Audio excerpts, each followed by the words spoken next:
A ver, seamos honestos. Si alguna vez alguien ha intentado leer la Biblia de corrido, es casi seguro que se ha estrellado contra un muro. Y ese muro se llama el Libro de los Números. Viene justo después de la espectacular historia del Éxodo. Pero por alguna razón es aquí donde la mayoría tira la toalla. Bueno, pues hoy vamos a ver por qué y sobre todo a descifrarlo. Y ojo, que esto no es una idea nueva. Ya en el siglo III, un teólogo llamado Orígenes se dio cuenta de que a la gente este libro se le hacía, pues eso, pesado e indigesto. Así que si alguna vez les ha pasado, no se sientan mal, están en buena compañía. Es que es así. Todo el mundo conoce las grandes escenas del Éxodo, la salida de Egipto, las tablas de la ley en el Sinaí, un éxito de taquilla. Pero después de eso, la historia como que se pierde, se estanca en el desierto. Y ahí, justo ahí, empieza Números. Un libro con una fama, digamos, de ser bastante poco atractivo. Y las razones son bastante obvias, ¿no? El libro puede ser abrumador. Tiene listas y listas de nombres y tribus, descripciones de sacrificios que parecen no acabar nunca y, para colmo, historias súper trágicas donde el pueblo es castigado una y otra vez. Es como una mezcla extraña de libro de historia y código legal que a veces es muy difícil de seguir. Pero, y aquí viene la primera clave para entenderlo todo. Detrás de ese aparente caos de leyes, censos y relatos hay una estructura, y una muy clara. Todo el libro es un viaje, tanto físico como espiritual, y tiene un orden que, una vez que lo vemos, lo cambia todo. Vamos a desglosar este viaje. Se divide en 3 actos, 3 etapas muy definidas. Primero están los preparativos finales, cuando todavía están acampando en el Sinaí. Segundo, la marcha en sí, la larga y durísima travesía por el desierto. Y tercero, la preparación final, justo a las puertas de Canaán, la tierra prometida. Y dentro de este gran viaje, el libro va intercalando constantemente 2 tipos de texto. Por un lado, tenemos los relatos, la pura narrativa, la historia de lo que le va pasando al pueblo, sus crisis, sus peleas. Y por otro, tenemos las leyes, los textos que dicen cómo deben vivir. A veces, una historia da pie a una nueva ley. Otras veces, las leyes simplemente aparecen. Y es precisamente esta mezcla de ley y relato la que nos lleva al corazón del drama, a la tensión central del libro. Todo gira en torno a una pregunta fundamental que recorre toda la historia. ¿Quién es, en realidad, este pueblo de Israel? Y aquí se ve la contradicción de forma brutal. Por un lado, se les describe como un pueblo consagrado. Se llega a decir que todos los miembros de la comunidad son santos.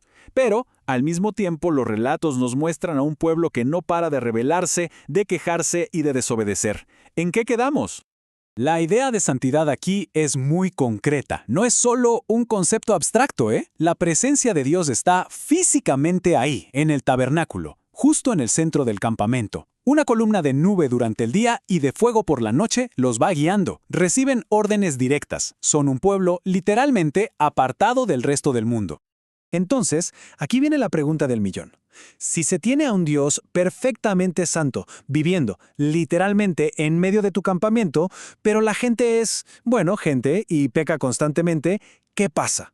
Esta pregunta es la que define toda la lógica del libro de los Números. La respuesta es: hay que mantener una distancia de seguridad. Se necesita crear una especie de zona de amortiguamiento, un espacio vital entre la santidad absoluta de Dios y la imperfección del pueblo. Y no es una sugerencia, no, es una cuestión de pura supervivencia. Y aquí es donde un concepto teológico se vuelve geografía pura y dura. Miren este esquema del campamento. Es genial. Justo en el centro, en el epicentro, está el santuario, la morada de Dios. Rodeándolo, como un primer anillo de seguridad, acampan los levitas. Y solo después, en el anillo exterior, el resto de las 12 tribus. Los levitas son, literalmente, un escudo humano. Porque las consecuencias de cruzar esa línea son catastróficas. El libro habla de la cólera de Dios, que no es tanto un enojo personal como una fuerza casi radioactiva, que estalla cuando la santidad es violada. Y no es una metáfora, se manifiesta como fuego que consume a la gente, plagas mortales e incluso terremotos. Mantener la distancia es, literalmente, un asunto de vida o muerte.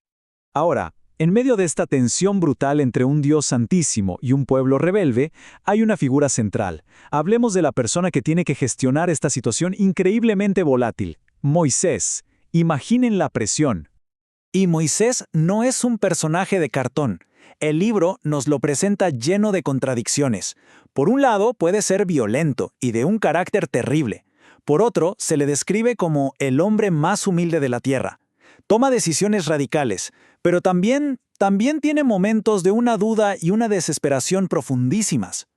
Y no es una exageración. Hay un momento, en pura frustración, en que Moisés se encara con Dios y le dice, ¿por qué me haces esto a mí? ¿Por qué pones sobre mis hombros la carga de todo este pueblo?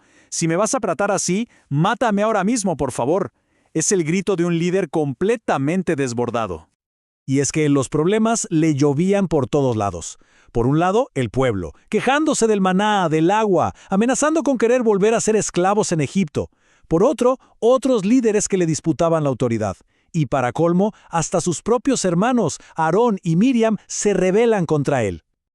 Todo esto nos lleva al clímax de la historia, al evento que define todo el resto del libro y que le da su significado más profundo.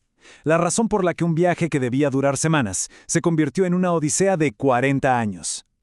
El plan original era simple, salir del Sinaí y marchar directo a Canaán, pero cuando llegan a la frontera, mandan espías, y estos vuelven con historias de gigantes. El pueblo entra en pánico. Se niegan a entrar. Y en ese momento, el viaje se queda sin propósito. El destino ha sido rechazado.